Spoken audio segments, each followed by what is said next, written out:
anunciando, vamos a hablar hoy sobre la paz en la tormenta. Ustedes dirán, no, este pastor siempre nos justifica por eso y por aquello. No tiene el derecho ni la capacidad para hablar sobre paz y en medio de tormentas. Sin embargo, los años también le enseñan a uno muchas cosas. La tristeza, la angustia, las preocupaciones, la desesperación, la inseguridad, el temor, el continuo cansancio y la pérdida de toda esperanza, no pocos sienten, viven esto con demasiada frecuencia. Y quizás algunos presentes aquí o que me escuchen por la radio dicen, parece que alguien le dijo todo de mí. Cuando se llega a ese punto no existe ninguna razón para vivir. Esto es lo que lleva a muchos sin esperanza al suicidio. No creen que se podrán soportar. A medida que pasan los años, hay cada vez mayor número, como vemos por las estadísticas de suicidios, incluso de niños, jovencitos, jóvenes. Yo recuerdo que hace poco tiempo la directora de una escuela de aquí del barrio, más o menos cerca, vino acá para ver si teníamos nosotros alguna capacidad para poder hablar con unas muchachas que estaban muy tristes y corrían peligro. Ella creía que podrían haber una cadena de suicidios porque una de ellas se suicidó, una compañera de estudios. El capítulo 14 del Evangelio de Juan nos habla de lo que podríamos considerar una palabra de esperanza. Rara vez los pastores usan este texto para hablar sobre este tema, pero al considerarlo de cerca uno no puede menos que preguntarse cuán maravilloso es lo que el Señor dice aquí, comenzando con el versículo 1 del capítulo 14 de Juan. No se turbe vuestro corazón, creéis en Dios, creed también en mí. En la casa de mi Padre muchas moradas hay. Si así no fuera, yo os lo hubiera dicho. Voy pues a preparar lugar para vosotros. Y si me fuere y os preparar el lugar, vendré otra vez y os tomaré a mí mismo, para que donde yo estoy vosotros también estéis. Estas pocas palabras, versículos 1 hasta el 3, creo que por ahora nos bastan para ver cuánta esperanza tenemos en Él, porque no habla aquí un religioso, un teólogo, cualquier hombre, sino el mismo Señor. No se turbe vuestro corazón. Creéis en Dios, y nosotros creemos en Dios. Creed también en mí. Lo que el Señor nos dice es, no se preocupen por el sufrir. No sufran. Dejen de sufrir. No es necesario preocuparse. Si estamos viviendo con el Señor o estamos dispuestos a reconocerlo como Salvador, entonces no debemos preocuparnos ni sufrir innecesariamente. ¿Por qué no debemos sufrir? ¿Cuál es la base de no sufrir? ¿Cuál es el antídoto para el sufrimiento? Es decir, la medicina. ¿Cuál es el consuelo para quienes sufren? Si lo hay. ¿Hay algo aquí y ahora que acabe con el sufrimiento? Bueno, Él dijo, en la casa de mi Padre muchas moradas hay, versículo 2, la primera parte del capítulo 14 de Juan. Esta es la primera cápsula de consuelo que el Señor nos ofrece. Son las muchas moradas en la casa del Padre. ¿De qué está hablando Él cuando dice que hay muchas moradas? Habla seguramente del infinito, de las galaxias, de los cielos, de los lugares que van mucho más allá, incluso de nuestra imaginación, porque el universo es infinito. Y el Señor dice que esto es tan exacto que Él personalmente se ocupará para ir. Él todavía estaba con sus discípulos, pero ellos no sabían cuánto tiempo Él estaría con ellos, y eran los últimos días. Él iría para preparar lugar para los suyos.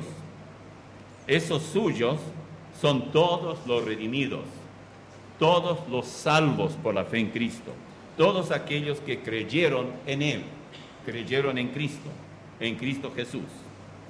Tienen una promesa maravillosa. Saben que el Señor los ve al tiempo de estar ocupado preparándonos el lugar.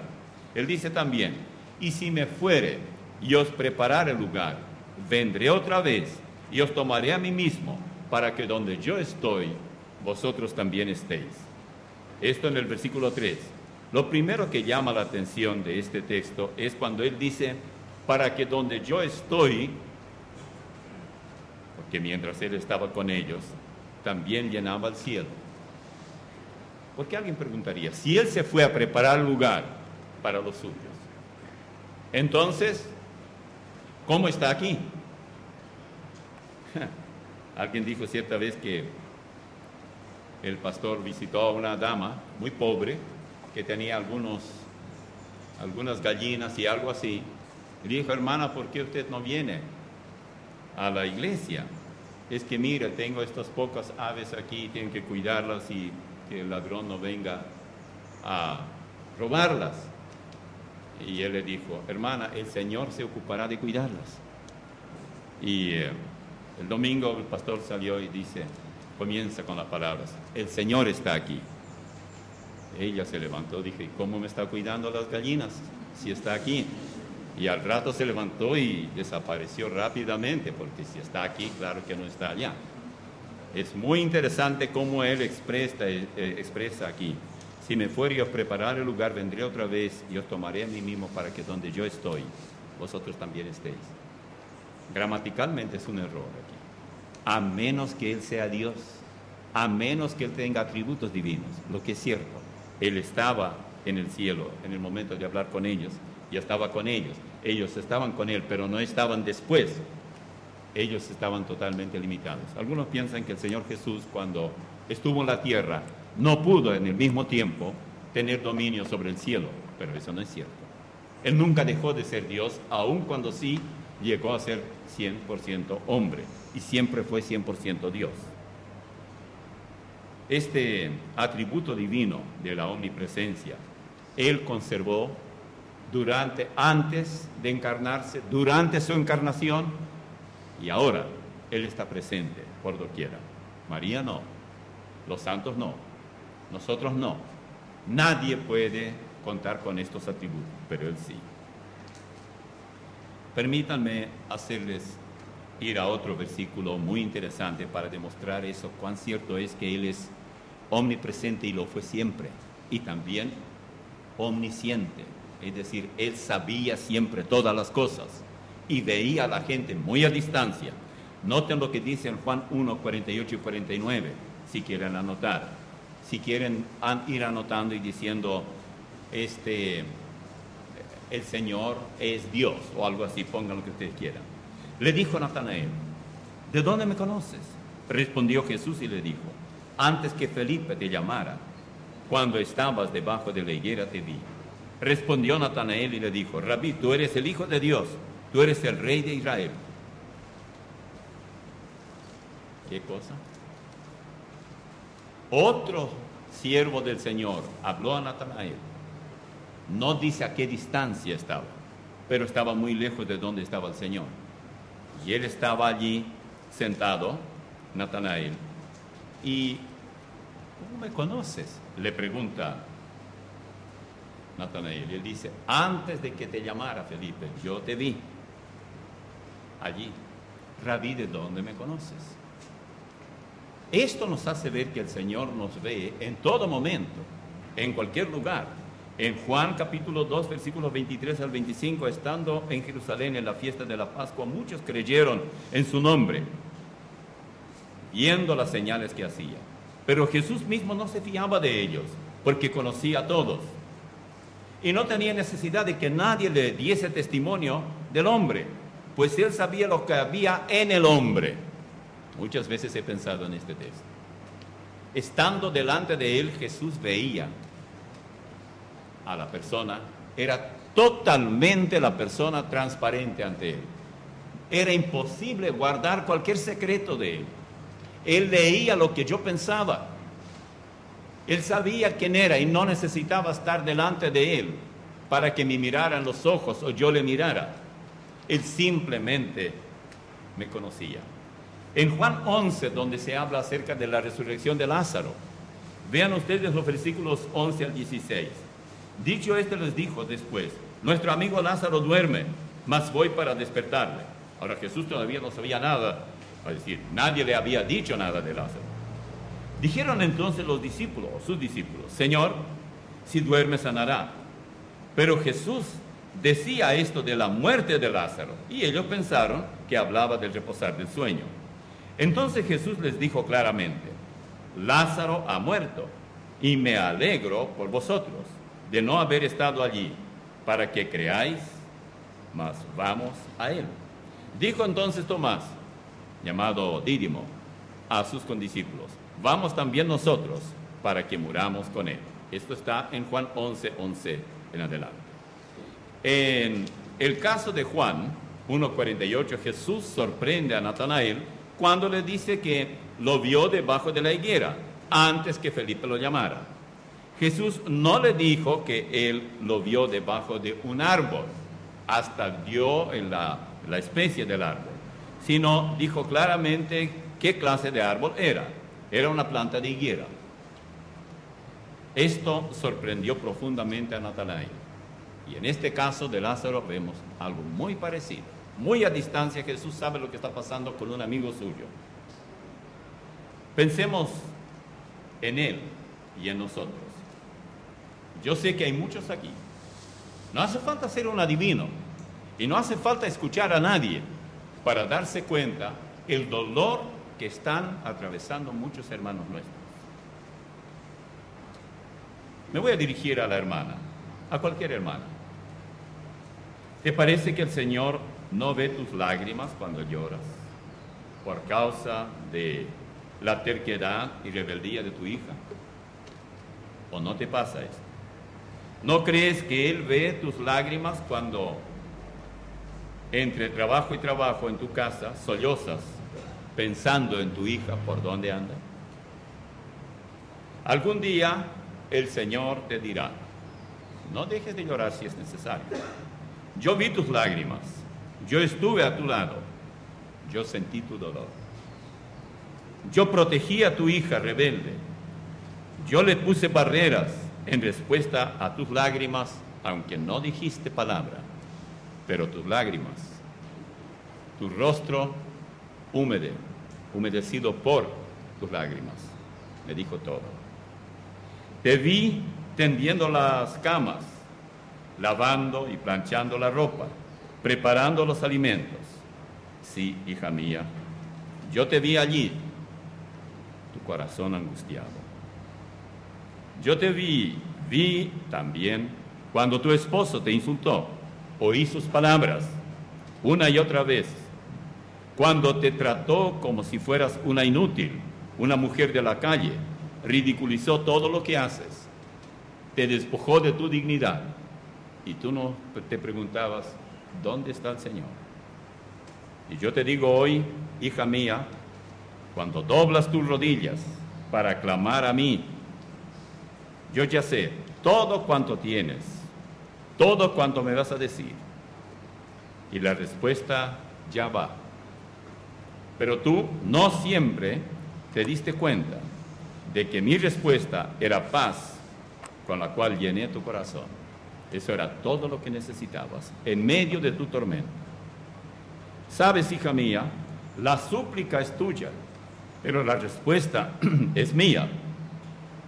Si no recibes exactamente lo que pides, piensa por un momento y descubrirás que yo cumplo con mi promesa cuando yo digo, la paz os dejo.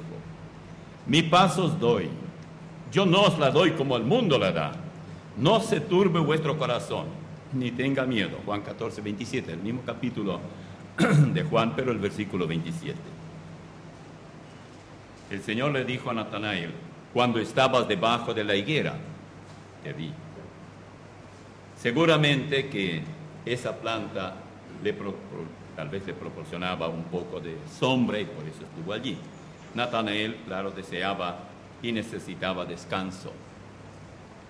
Natanael buscaba un momento de soledad, de reflexión, pero el Señor lo miraba y sabía qué clase de hombre era él.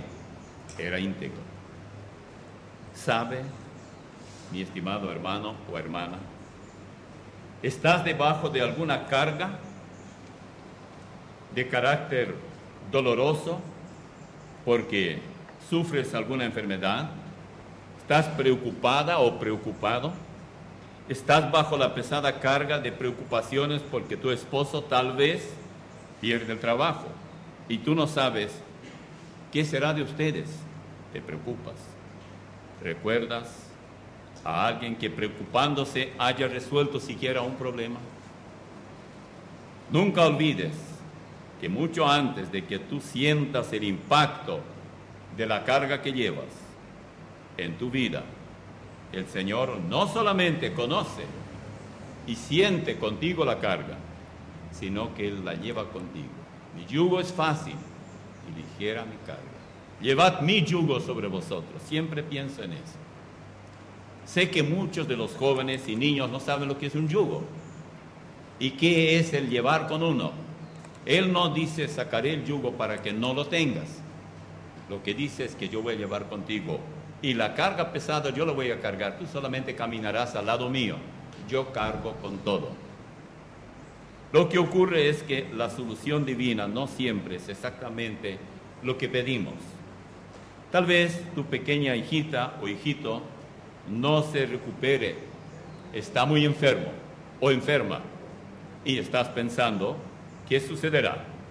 Bueno, tú pedías intensamente la recuperación, la salud, pero esto no es exactamente lo que ocurre y entonces están un poco preocupada.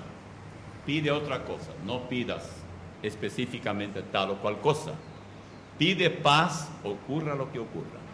Señor, si tú te llevas a mi hijita, o a mi hijo, o a mi cónyuge, dame paz, es todo lo que yo quiero. Porque Él hará lo que Él quiere. Escuche con atención lo que dice la palabra de Dios. Por nada estéis afanosos, sino sean conocidas vuestras peticiones delante de Dios, en toda oración y ruego, con acción de gracias. Y la paz de Dios que sobrepasa todo entendimiento, ¿notó? La paz de Dios que sobrepasa todo entendimiento guardará vuestros corazones y vuestros pensamientos en Cristo Jesús. Filipenses 4, 6 y 7. Esto sí que es tesoro para el alma. Alguien dijo que hay solamente dos tipos de problemas: los que se pueden resolver y los que no se pueden resolver. Los que se pueden, hay que resolverlos, y los que no se pueden, hay que dejarlos. Pero como estos son palabras de un tal filósofo, la Biblia tiene otra alternativa. Para los problemas que no podemos resolver, que son generalmente la mayoría, tenemos que clamar por la paz divina. Es su problema, el tipo de problema que no se puede resolver. ¿Sabe qué? El Señor promete volver y promete estar con nosotros también antes de volver por nosotros. ¿Cómo se entiende esto? No se preocupe. Juan 14, 2 al 6. En la casa de mi Padre muchas moradas hay. Si así no fuera, yo lo hubiera dicho. Voy pues a preparar lugar para vosotros. Y si me fuere, y os prepararé lugar, vendré otra vez y os tomaré a mí mismo para que donde yo estoy, vosotros también estéis. Y sabéis a dónde voy, y sabéis el camino. Le dijo Tomás: Señor, no sabemos a dónde vas. ¿Cómo pues podemos saber el camino? Jesús le dijo: yo soy el camino, y la verdad, y la vida. Nadie viene al Padre sino por mí. El Señor nos dice que Él personalmente se ocupará de la preparación del lugar para nuestra eternidad. Pero también dice: estaré con vosotros hasta el fin del mundo. Y aquí yo estoy con vosotros todos los días. Cada uno de nosotros somos diferentes. Yo no tengo la menor duda de esto. Estatura, edad, sexo, educación, peso. Somos diferentes. No todos somos o amamos al Señor de la misma manera. En el campo espiritual la diferencia también se nota. No todos somos completamente obedientes a Él. No todos enfrentamos con valor los problemas diarios sin quejarnos. No todos merecemos lo mismo en la eternidad con Él.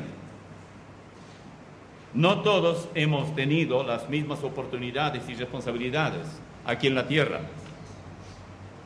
No todos tenemos las mismas oportunidades y responsabilidades. No todos supimos servirle con la misma consagración, la misma devoción, la misma pasión, la misma entrega. No todos somos iguales. Y el Señor sabe mejor que nosotros cuáles son las diferencias y por qué. El Señor personalmente se ocupará de la vivienda de cada uno de nosotros. Él fue a prepararnos lugar y Él sabe qué merecemos cada uno de nosotros. Nosotros estamos enviando materiales, a veces llorando, a veces de rodillas, a veces quizás ayunando, sin siquiera preocuparnos o ni siquiera planearlo. Nos olvidamos que no hemos desayunado, nos olvidamos que no hemos almorzado, nos olvidamos que no hemos cenado, pero hemos tenido una maravillosa experiencia con el Señor. Hemos clamado por la paz y su paz llenó mucho más que todo lo que puede llenar el estómago, porque es lo que más necesitamos. Él es como ese pastor que conoce a cada una de sus ovejas, hasta le da nombre. Debe ser un pastor que es dueño de su rebaño y se da el lujo de dar el nombre a cada oveja. Una se llama Teresita, otra Anita, otra Raquel, otro, y los corderitos, Juancito, no hay José, entre las ovejas. Vamos a Juan 10, 3 y 14. 3 y 14. A este abre el portero y las ovejas oyen su voz. Y a sus ovejas llama por nombre y las saca. Yo soy el buen pastor y conozco mis ovejas y las mías me conocen. Esto está en Juan 10, versículos 3 y 14. Qué interesante que habla de que llama por nombre. Nuestro nombre en el cielo será el mismo de acá. En Apocalipsis 2:17 leemos: el que tiene oído, oiga lo que el Espíritu dice a las iglesias. El que venciere, o al que venciere, daré a comer del maná escondido, y le daré una piedrecita blanca, y en la piedrecita escrito un nombre nuevo, el cual ninguno conoce, sino aquel que lo recibe. Apocalipsis 2:17. Según este texto, algunos tendrán allá un nombre nuevo, el cual ninguno conoce, ni conocerá, solamente podrán conocer aquellos que lo reciben. Yo creo que el nombre tendrá que ver con la labor y la imagen que tendremos en la presencia del Señor. Y así como aquí no somos todos iguales, no seremos iguales allí. El nombre corresponderá a la jerarquía que el Señor nos dé. Yo creo sinceramente en esto. Probablemente fuera de quien lo reciba, nadie más podrá interpretar, a menos que se fije en lo que está haciendo y el grado que tiene en la eternidad. En Apocalipsis 3:12, de nuevo, aparece la cuestión nombre bajo ciertas circunstancias. Por ejemplo, dice: al que venciere, yo lo haré columna en el templo de mi Dios, y nunca más saldrá de allí. Y escribiré sobre él el nombre de mi Dios, y el nombre de la ciudad de mi Dios, la Nueva Jerusalén, la cual desciende del monte como la columna que sostiene gran parte del edificio. De que será como columna en el templo de mi Dios, nos dice la iglesia. Muchas veces la iglesia es comparada con el templo, o el templo con la iglesia. Las identificaciones para el vencedor son interesantes. Columna en el templo de mi Dios, escribiré sobre él el nombre de mi Dios, el nombre de la ciudad de mi Dios, la nueva Jerusalén, la cual desciende del cielo de mi Dios. ¿Llegará a la tierra? No. La Biblia nunca dice que esa Jerusalén nueva llegará a la tierra, a algún lugar, y menos el lugar geográfico. Nada de eso. En algún lugar en el espacio se detendrá. Y finalmente, mi nombre nuevo. Yo no me atrevo a explicar todo esto y lo voy a dejar para otros teólogos más sabios. ¿Qué ocurrirá cuando el Señor termine de prepararnos el lugar? Porque Él se fue a preparar el lugar y todavía no terminó, le toma mucho tiempo. Ya comenzamos el tercer milenio y todavía no regresó. Él nos dice que Él personalmente volverá para llevarse a los suyos. Y si me fuere y os preparare el lugar, vendré otra vez y os tomaré a mí mismo para que donde yo estoy, vosotros también estéis. No hay aquí ningún problema para entenderlo. No terminó de preparar el lugar, por lo tanto todavía no vino, pero no cabe duda que vendrá. Él se llevará a todos los redimidos cuando Él venga. No quedará una sola persona salva aquí en la tierra. En 1 Corintios 15, 51, 52 dice: he aquí, os digo un misterio, no todos dormiremos, pero todos seremos transformados. En un momento, en un abrir y cerrar de ojos a la final trompeta, porque se tocará la trompeta y los muertos serán resucitados incorruptibles, y nosotros seremos transformados. Esto va a ocurrir, yo no tengo la menor duda. Y es muy importante que escribiendo a los Corintios, que era la peor iglesia que existió en la época de Pablo, él dice: todos, así, literalmente, participarán de este evento. Todos seremos transformados. No todos moriremos, pero todos seremos. Habla a su generación y habla a los hermanos a los cuales él manda la carta, que son los corintios. Si ustedes se dan el lujo y comienzan de nuevo a leer la carta a los Corintios, se tomarán de la cabeza diciendo: no puedo creer que los corintios merecían ser arrebatados y llevados a la casa del Padre, donde Él fue a preparar el lugar. Pero terminará diciendo usted: yo soy mucho mejor que ellos. Bueno, tal vez usted tenga razón, pero ellos fueron salvos.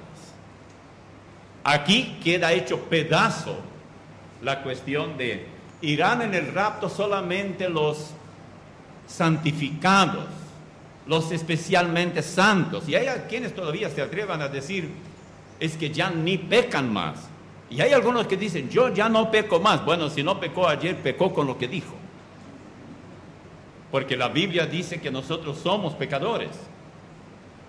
Si pecamos, abogado tenemos para con el Padre, a Jesucristo el justo. Él no aboga por los incrédulos, Él aboga por los cristianos que pecan.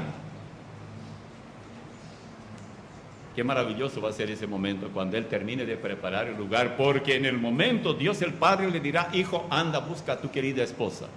Y esa esposa es la iglesia. Si alguien le dijo que el rapto es solamente para los espirituales, dígale: ¿sabe qué?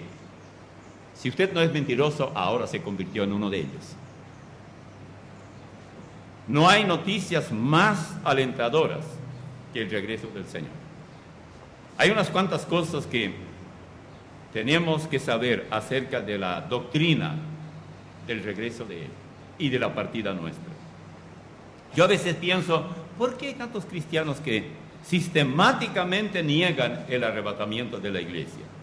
Y pensando en esto, compartiré con ustedes la conclusión a la que yo llegué.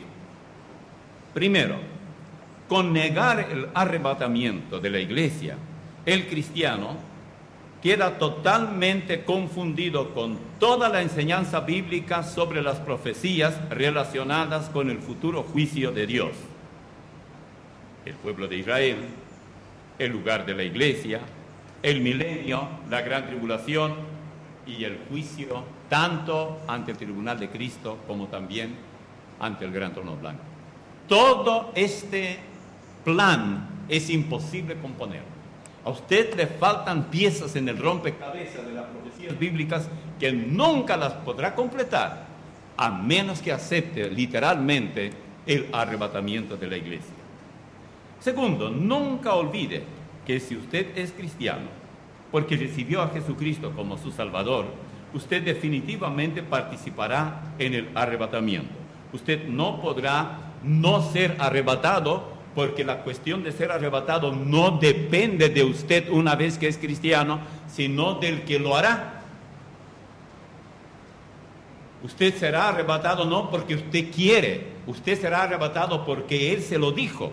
Y usted creyó en Él, y al creer, usted no puede decir: esta doctrina es correcta, la otra no.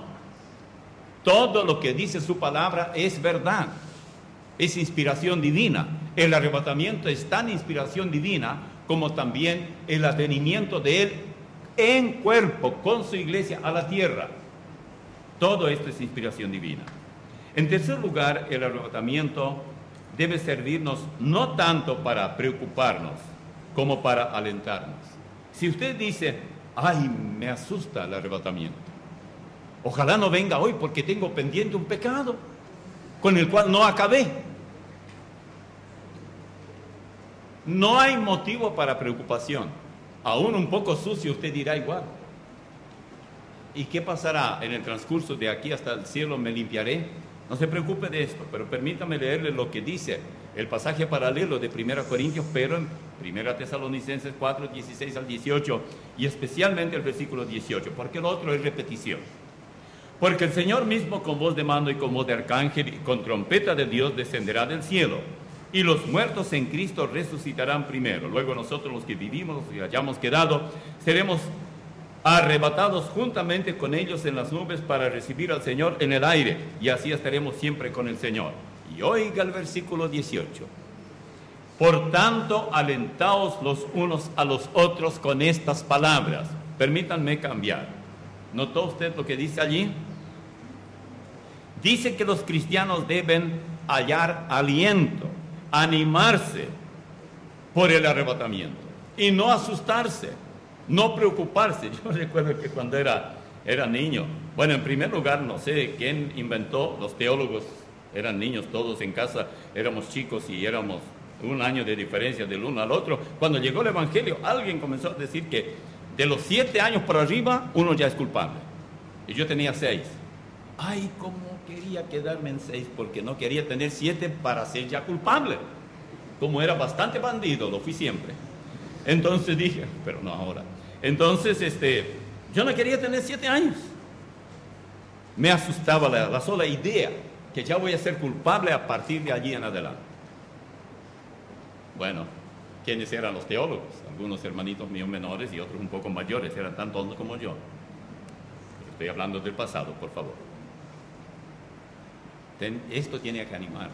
Alentados los unos a los otros con estas palabras, con la doctrina del arrebatamiento. Anímense. Los cristianos en la época de Pablo, cuando se saludaban, se decían, el Señor viene pronto. Porque como había también persecución, especialmente en algunos lugares, entonces animar a los hermanos decía, el Señor viene pronto, el Señor viene pronto. Y algunos por eso usan ese pescado que dicen que era lo que identificaba a los cristianos. Pero como yo no vivía en esa época de Pablo, yo no puedo asegurar eso. Ninguna cultura, ningún pueblo, ninguna religión del mundo tiene tantos motivos para no deprimirse, para no desesperarse, para no preocuparse, para no temer como los cristianos. El Islam no cree en el arrebatamiento. El romanismo Vaticano no cree en el arrebatamiento. El judaísmo no cree tampoco. El budismo, el hinduismo, el ecumenismo, el intelectualismo, el comunismo, el sofisma. Nadie cree en el arrebatamiento, solo los cristianos. Y no todos. Aún aquellos que serán arrebatados no creen en el arrebatamiento. Pero, como decía un pastor, algunos felices y contentos irán y otros pataleando, pero irán. ¿Cómo debemos actuar nosotros en momentos de tempestad? Yo diría, tome una buena dosis de 1 Tesalonicenses 4:18. Por tanto, alentaos los unos a los otros con estas palabras. Hoy, un día nuevo, se levanta usted, me voy a animar con estas palabras. Nunca deje de orar al Señor, porque si la tempestad que le azota es una enfermedad física, o falta de trabajo, problemas con su pareja, problemas con los hijos. Recuerde que muchos de nuestros problemas nosotros no lo podremos resolver. Solo agregamos más problemas cuando comenzamos a desesperarnos. Pero algo ocurrirá en su vida, algo que los que no conocen al Señor no pueden recibir. Ese algo es calma y paz, porque el Señor le va a proveer. Nunca tuvo la experiencia que cuando le sobrevino una inesperada tempestad, ¿también usted se sintió seguro y tranquilo? Creo que sí. Un ejemplo bíblico muy conocido es Job. No hace falta que leamos, pero notemos lo que él dijo cuando repentinamente se le vino una tempestad y en cosa tal vez de horas, él perdió todo. Un día vinieron los sabeos y mataron a todos sus animales. Era el hombre más rico del mundo en términos ganaderos. Ni bien ocurrió esto, vino un fuego del cielo y quemó a sus ovejas junto con los pastores. Apenas sucedió aquello, los caldeos vinieron y se llevaron a los camellos, matando también a los criados de Job. Apenas terminó esto, estaban sus hijos, todos ellos, celebrando el cumpleaños del hijo mayor. ¿Y qué ocurrió allí? Bueno, simplemente se desplomó el edificio y cayó el edificio y murieron todos ellos. Escuche cómo Job reaccionó. Nunca esperó esto. Entonces Job, libro de Job 1, 20 al 22, entonces Job se levantó y rasgó su manto, y rasuró su cabeza, y se postró en tierra, y adoró. Qué manera de enfrentar el problema. Yo le estoy diciendo esto y no estoy diciendo que yo haría lo mismo. Pero una cosa recuerden, cuando lean el libro de Job, Job no tenía el libro de Job. Versículo 21, y dijo: desnudo salí del vientre de mi madre y desnudo volveré allá. Jehová dio y Jehová quitó. Sea el nombre de Jehová bendito. 22. En todo esto no pecó Job, ni atribuyó a Dios despropósito alguno. Despropósito es algo que no tiene propósito. Propósito es cuando se hace algo con un fin bien definido. Y si ustedes leen todo el libro de Job, verán entonces que Job no atribuyó despropósito alguno a Dios, porque Dios tenía un propósito, darle el doble. Es exactamente, saquen la cuenta luego y verán, aparte de los hijos, todo lo demás era el doble.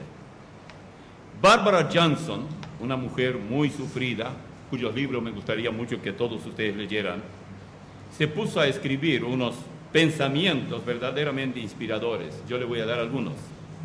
La corona de hierro del sufrimiento precede a la corona de gloria. Ríete y el mundo se reirá contigo. Llora y solo te mojarás. El tiempo que pases rumiando tus problemas solo te producirá desesperación. Si tu camino va siempre cuesta abajo, probablemente tienes el mapa al revés. Max Lucado, que escribió también bastante sobre esto, dice: el problema no es que Dios no haya hablado, sino que nosotros no hemos escuchado. En los problemas, si usted no entiende hebreo, ni arameo, ni griego, no se preocupe. Dios le habla en un idioma que usted entiende, no importa cuántos otros idiomas hable o no hable. Es el problema del dolor, de la tristeza, del sufrir. ¿Qué es lo que más nos entristece? Creo que todos sabemos, no es el pescado, es el pecado. ¿Cómo puedo evitar el pecado? Porque esto sí que entristece. Si sufro sin causa y pienso que es sin causa, bueno, lo sufro. Pero si pienso que estoy cosechando producto del pecado, la cosa cambia. Vamos a 2 Pedro 1, 5 al 10. Vamos a leer estos versículos. Vosotros también poniendo toda diligencia, por esto mismo añadid a vuestra fe virtud, a la virtud conocimiento, al conocimiento dominio propio, al dominio propio paciencia, a la paciencia piedad, a la piedad afecto fraternal y al afecto fraternal amor. Versículo 8. Porque si estas cosas están en vosotros y abundan, no os dejarán estar ociosos ni sin fruto en cuanto al conocimiento de nuestro Señor Jesucristo. Versículo 9. Pero el que no tiene estas cosas tiene la vista muy corta, es ciego, habiendo olvidado la purificación de sus antiguos pecados. Y el 10. Por lo cual, hermanos, tanto más procurad hacer firme vuestra vocación y elección, porque haciendo estas cosas no caeréis jamás. Se dio cuenta que hay una buena parte que nosotros tenemos que hacer. Segunda Pedro, leímos capítulo 1, versículos 5 al 10. Y ahora veamos cómo lo traduce la paráfrasis. Pero para obtener, dice, estos dones, debemos tener fe. Y además de fe, buena conducta. Y además de buena conducta, entendimiento de Dios y de su divina voluntad. Y además de este entendimiento, dominio propio. Y además del dominio propio, paciencia para con los demás. Y además de paciencia, piedad. Y además de piedad, afecto fraternal. Y además del afecto fraternal, amor. Mientras más virtudes añadamos a la lista, más nos fortaleceremos espiritualmente y más fructíferos y útiles seremos a nuestro Señor Jesucristo. Por otro lado, el que no procure añadir virtudes a su fe, ciego o corto de vista es, porque ha olvidado que Dios lo libertó de la vieja vida de pecado que llevaba y que ahora queda y debe llevar, o puede, perdón, y debe llevar una vida sana y piadosa para el Señor. Así que, amados hermanos, procuren demostrar que pueden ser contados entre los que Dios ha llamado y escogido. Así nunca tropezarán ni caerán. Hay tristeza, perdón, lo voy a decir así, hay tristeza muy triste. No es redundancia. Usted nunca está solo. Se dice que uno de los problemas que sufre la presente generación, y no solo la presente, la anterior también, es la soledad. Uno se siente muy solo. Yo sé parte de eso. Estando aquí, lejos de la familia, todos los días son buenos. El peor de los días es el sábado por la tarde, cuando todos se van y solamente queda la casa y el eco de mi propia voz, o si prendo la radio, si no estoy cansado de escucharme a mí mismo. Pero se dice que hoy lo que la gente sufre es soledad. Por ejemplo, los neoyorquinos. Así de gente. Tanta gente que casi no se puede. Y hasta se enseña cómo caminar para no despertar sospechas. Si usted mira, tiene que ir. Usted ve que todo es cerca. Y casi no pueden caminar por tanta gente que hay por todas partes. Pero están solos. Completamente solos. ¿Por qué? Porque la soledad no es necesariamente el estar solo físicamente, sino que la soledad es cuando uno puede estar acompañado de mucha gente, pero su corazón está vacío de las cosas que tanto anhela y necesita. No os dejaré huérfanos, dijo Jesús. Vendré a vosotros, Juan 14, 18. ¿Huérfanos? Él se fue, ellos son sus hijos, y Él los dejó, ascendió y no vino hasta hoy, y todavía es cierto que no somos huérfanos. Escuchen, un poco más, 2 textos más. En Juan 14, 15 al 17 dice: si amáis, guardad mis mandamientos, y yo rogaré al Padre y os dará otro Consolador, para que esté con vosotros para siempre. ¿Saben quién es el Consolador, no? El Espíritu Santo. El Espíritu de verdad, con mayúscula Espíritu, al cual el mundo no puede recibir porque no le ve ni le conoce. Pero vosotros le conocéis, porque mora con vosotros y estará en vosotros. ¿Solos? En Mateo 28, 18 al 20, y Jesús se acercó y les habló diciendo: toda potestad me es dada en el cielo y en la tierra. Por tanto, id y haced discípulos a todas las naciones, bautizándolos en el nombre del Padre, y del Hijo y del Espíritu Santo, enseñándoles que guarden todas las cosas que os he mandado. Y aquí yo estoy con vosotros todos los días hasta el fin del mundo. No llegó el fin del mundo. Él se fue, Él no volvió, pero dice: yo estoy con vosotros. Pero teniendo en cuenta lo de Juan 14, 15 al 17, ya nos damos cuenta en qué forma Él está con nosotros. Vía Espíritu Santo. ¿Cuál es la tormenta que lo azota a usted ahora? ¿Son tormentas de dudas? ¿Tormentas de temores al futuro? tormentas al fracaso, tormentas conyugales, tormentas con los hijos, especialmente adolescentes, tormentos de inseguridad financiera, tormentas de salud. Tengo que ir a una cirugía, no sé si saldré con vida. ¿Sabe usted cómo derivar sus problemas? A quien no tiene miedo a las tormentas y conoce la suya. El Señor quiere que llevemos nuestras tormentas a Él. Él está ansioso no solo por escucharlas, pero también porque tiene la solución lista. Les voy a dar unos cuantos textos a modo de cápsulas para enfrentar las tormentas. Salmo 3, versículos 5 y 6. Yo me acosté y dormí y desperté, porque Jehová me sustentaba. No temeré a 10 millares de gente que pusieren sitio contra mí. ¿Cuántos pueden decir estas primeras palabras? Versículo 5. Me acosté y dormí y desperté. Hay muchos que se acuestan pero no duermen y no necesitan despertar porque están despiertos toda la noche. Confiado. En el Salmo 23, 4. Aunque ande en valle de sombra de muerte, no temeré mal alguno, porque tú estarás conmigo. Tu vara y tu callado me infundirán aliento. No dice me darán salud, me infundirán aliento, paz y aliento. En el Salmo 46, 1 al 3, estas palabras: Dios es nuestro amparo y fortaleza, nuestro pronto auxilio en las tribulaciones. Por tanto, no temeremos, aunque la tierra sea removida y se traspasen los montes al corazón del mar. Fíjense ustedes. Aunque bramen y se turben sus aguas y tiemblen los montes a causa de su braveza. Salmo 46, 1 al 3. Salmo 55, 22 y 23. Echa sobre Jehová tu carga y Él te sustentará. No dejará para siempre caído al justo.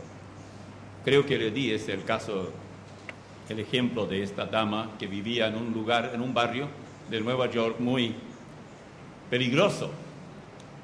Y el pastor la visitó y le dijo: hermana, es muy peligroso este lugar. ¿Usted puede dormir de noche tranquila? No, dice mi hermano, yo en una época me pasaba despierta toda la noche y un día dije a Jesús: Señor, somos dos acá. Tú estás siempre despierto. ¿Por qué voy a estar despierto? Me voy a dormir, te dejo a cargo de la casa. Dice: desde ese día no tengo ningún problema. Duermo todas las noches. Mas tú, oh Dios, siempre en el Salmo 55, versículo 23, tú, oh Dios, harás descender a aquellos al pozo de perdición. Los hombres sanguinarios y engañadores no llegarán a la mitad de sus días, pero yo en ti confiaré. La diferencia. En Isaías 12, 1 y 2, Isaías 12, 1 y 2, en aquel día dirás: cantaré a ti, oh Jehová, pues aunque te enojaste contra mí, tu indignación se apartó y me has consolado. Escúcheme, ¿alguna vez usted pensó que Dios está enojado con usted? Yo sí. Pero qué bueno que tenemos esta cápsula aquí. Versículo 2, he aquí Dios es salvación mía. Me aseguraré y no temeré, porque mi fortaleza y mi canción es Jehová, quien ha sido salvación para mí. Isaías 12, 1 y 2. Habacuc 3, 17 al 19, escuchen lo que dice. Si alguien quiere buscar, no se preocupe, que no es uno de los profetas pequeños, por ahí, ya casi al final del Antiguo Testamento. Aunque la higuera no florezca, ni en las vides haya frutos, aunque falte el producto del olivo, y los labrados no den mantenimiento, y las ovejas sean quitadas de la majada, y no haya vacas en los corrales, con todo yo me alegraré en Jehová, y me gozaré en el Dios de mi salvación. Jehová, el Señor, es mi fortaleza, el cual hace mis pies como de ciervas, y en mis alturas me hace andar. Usted no está descendiendo y descendiendo, usted está subiendo cuando depende de aquel, del único que podemos depender. Quisiera cambiar y parafrasear estas palabras de Habacuc y decirlo así: suponiendo que estás en plena flor de la vida y tu papá y tu mamá se oponen diciéndote contra ti, están decididamente contra ti, porque te entregaste al Señor, te ves, ellos tal vez te digan: no eres mi hijo o no eres mi hija, te odio, espero que te mueras, eres una vergüenza para toda la familia, te has hecho protestante y nos avergüenzas a todos nosotros. Hay casos de eso. Tenemos en la iglesia gente que ha sido amenazada incluso. Nunca olvides estas palabras: aunque mi padre y mi madre me dejaran, con todo Jehová me recogerá. Aguarda a Jehová, esfuérzate y aliéntese tu corazón. Sí, espera a Jehová. Salmo 27, 10 y 14. Ahora pongamos así las palabras de Habacuc: aunque mi papá y mi mamá me desprecien por haberme yo entregado al Señor, aunque ellos quemen mi Biblia y me prohíban concurrir a los servicios con mis hermanos en la iglesia, aunque traten de disuadirme con regalos y cautivadoras promesas, con tal que abandone mi fe, aunque toda mi parentela me desprecie, aunque el sacerdote de la parroquia venga con increíble dulzura para hablarme a mi corazón del daño que me estoy haciendo y el daño que estoy haciendo a mis padres, causándoles tanta tristeza, si me niegan dinero para lo que me es indispensable, si no me permiten usar el lavarropa ni la estufa para calentar mi comida, si me miran siempre con disgusto, cara larga, y no me quieren hablar, si tengo que guardar mi Biblia para que no me la quemen, porque ya lo han hecho con muchas, el Señor estará siempre conmigo. Nunca olvidaré sus palabras. No se preocupe por las higueras, no tienes esa planta, así que preocúpate por lo que es más próximo a nosotros. Dice en Lucas 14, 26, si alguno viene a mí y no aborrece, eso es lo que quieren los que no solamente quieren ser salvos y son salvos, sino que quieren servir al Señor, en la iglesia, en la forma en que fuera. Si alguno viene a mí, quiere distribuir literatura, quiere hacer esto y aquello, y no aborrece a su padre y madre y mujer e hijo, es decir, esposa, y hermanos y hermanas, y aún también su propia vida, no puede ser mi discípulo. Si no puedes aborrecer tu propia vida, no te lances a aborrecer la vida de tu papá y tu mamá, o a tus padres, dicho en otras palabras. Si no entiendes qué quiere decir Jesús con palabras tan fuertes, aborrecer al papá, aborrecer a la mamá, no lo hagas hasta tanto te consagres al Señor, que aborrecerás tu propia vida para ti. Jugarás la última carta, por decirlo así. No te será difícil. Allí recién sabrás qué significa aborrecer a padre y madre y los levantarás muy alto, aunque no los estarás adorando ni sirviéndoles solamente a ellos, excepto en el sentido, en la capacidad de servir a ellos porque estás sirviendo al Señor. ¿Y cómo debe obrar el cristiano en medio de la tormenta? Permítame leerle algo en el Salmo, y si ustedes quieren leerlo todo en su casa, 27, pero yo voy a leer solamente, por ejemplo, el versículo 12, o 12 al 14. No me entregues a la voluntad de mis enemigos, porque se han levantado contra mí testigos falsos, y los que respiran crueldad. Hubiera yo desmayado si no creyese que veré la bondad de Jehová en la tierra de los vivientes. Aguarda a Jehová, esfuérzate y aliéntese tu corazón. Sí, espera a Jehová. Y note especialmente ahora los versículos 10, 13 y 14, siempre del Salmo 27. Jehová es mi luz y mi salvación. ¿De quién temeré? Jehová es la fortaleza de mi vida. ¿De quién he de atemorizarme? Aunque mi padre y mi madre me dejaran, con todo Jehová me recogerá. Hubiera yo desmayado si no creyese que veré la bondad de Jehová en la tierra de los vivientes. Aguarda a Jehová. Esfuérzate y aliéntese tu corazón. Sí, espera a Jehová. Y ahora pensemos en una hermana cuyo esposo es un poco sombrero caán. Ustedes entienden bien eso. Anda con otros. Siguiendo la misma fórmula que dimos a la señorita o al joven cristianos, pero esta vez a una angustiada esposa y madre, que tiene serias sospechas de la infidelidad de su esposo. Aunque mi esposo me abandone por otra alguna, siempre tomándolo de Habacuc, aunque me desprecie y ya me vea como una inútil y un estorbo para él, aunque no me ayude más para que pueda yo mantener a mis hijos, aunque use recursos legales para desprenderse totalmente de mí, aunque el llanto de mis pequeños sean como un puñal en mi corazón, porque son pequeños y no entienden lo que significa la infidelidad del papá, aunque todo parezca favorecerle a él y perjudicarme a mí, porque sus familiares le dan a él toda la razón, aunque me sienta culpable por no haber sido la esposa de sus sueños y sus expectativas, aunque con esta actitud él me haga sentirme inútil, derrotada y fracasada para siempre, con todo Jehová me recogerá.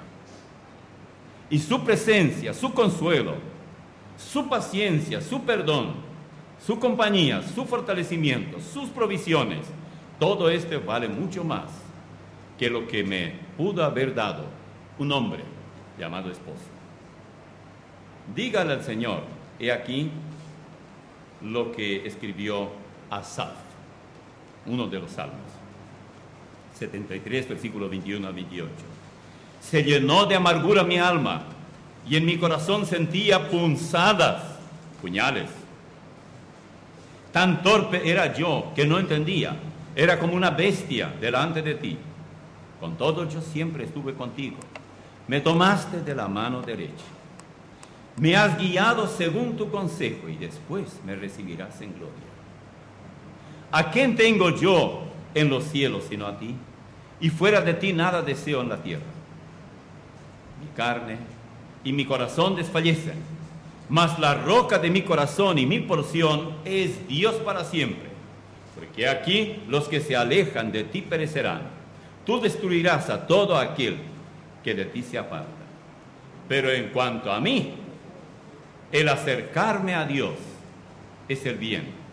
He puesto en Jehová el Señor mi esperanza para contar todas tus obras. Salmo 73, 21 al 28. Cuando llegan las tormentas y nosotros necesitamos paz, debemos mirar al cielo, no al suelo. Recibí esta semana un triste informe. Nuestro hermano David Jeremiah tiene cáncer. El informe dice, el doctor David Jeremiah, popular autor, conferencista, maestro y pastor de la iglesia Shadow Mountain Community, en un lugar llamado El Cajón, California, al sur de California, fue diagnosticado con linfoma en 1994. Después del tratamiento pensaba que había pasado la tormenta, pero en 1998 el cáncer regresó. Los cirujanos removieron un nódulo de su cuello y a principios de 1999 recibió un trasplante de células madres. Él escribió así en su último libro, él escribió 12 libros, una desviación en el camino, se llama el libro, experimentando a Dios cuando el mundo se desploma. Y dice, fue la noche más tenebrosa de mi alma, una pesadilla sin esperanza de despertar. Su libro es una crónica de su batalla contra el cáncer y las lecciones de la vida que Dios le enseñó en el proceso. Hoy tiene esperanza de que el cáncer se mantenga en remisión. Y ahí habla un poco más de él. Escuche esto. En el año 2000, la autora y conferencista internacional Carl Kent y su esposo Jane recibieron a medianoche una llamada telefónica informándoles que su único hijo, JP, un joven ejemplar de 25 años, oficial de la Marina y cristiano, había perseguido y asesinado al ex esposo de su esposa. La señora Kent escribió, ustedes se imaginan lo que es este dolor. Hay tragedias que son demasiado grandes para contener en un corazón y que parecen no tener sentido. ¿Qué? Se necesita dos corazones, el de Dios. Y luego pregunta, ¿en dónde se encontraba Dios ese domingo cuando mi hijo le disparó a Douglas Miller Jr.? El crimen de su hijo y su sentencia de por vida, sin libertad bajo palabra, cambió sus vidas para siempre. Cuando los Kent tuvieron que disponer del dinero que tenían ahorrado para su jubilación y lo usaron para ayudar a su hijo, perdieron muchos de sus ideales de la vida cristiana que esperaban disfrutar en su ancianidad, pero descubrieron el poder de Dios y la fidelidad y apoyo que proveen otros cristianos. La señora Kent usa su historia como una especie de trampolín para ayudar a otros con circunstancias devastadoras. El dolor transpira por sus poros cuando dice, soy la madre de un asesino, pero su fe en Dios también brilla a través de ella, iluminando su creencia de que cuando Dios parece estar más ausente, se encuentra más presente. Padre, te agradecemos.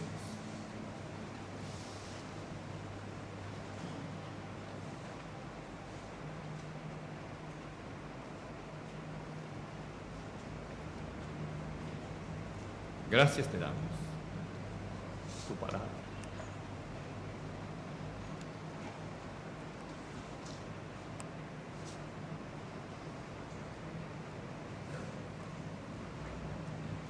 Hay muchos a quienes consolar.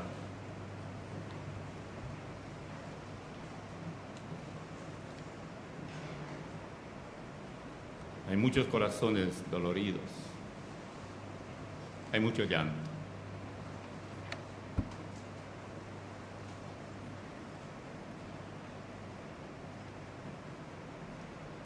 Mucha tristeza.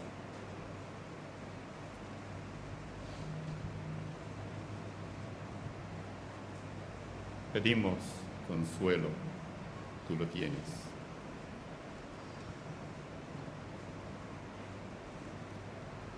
Te pido especialmente por aquellos que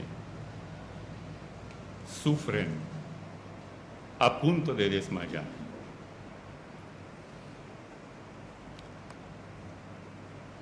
Darles fortaleza. Fortaleza de lo alto. Y si ellos necesitan una palabra de consuelo, pon delante de ellos a hermanos que sepan hacerlo. Ayúdanos a entender, como entendió esta hermana, que cuando pareces más lejos es porque más cerca estás. Y gracias por eso. Y seguramente hay aquí personas que todavía no entienden cuán cierto es que un cristiano puede, con toda confianza, como un hijo pequeño al Padre, acudir a ti. Que hoy tengan la oportunidad que tú toques el corazón de aquel o aquella que necesitan tu perdón. Pedimos por ellos, porque el dolor de ellos es aún peor, porque ellos no saben que hay consuelo. Primero deben acercarse a ti y buscarte como Salvador. Y entonces, si en comunión contigo, no importa la carga, tú la llevas, todo lo más pesado, y apenas nos dejas lo muy liviano. Enséñanos pues a confiar en ti. En el nombre de Jesús.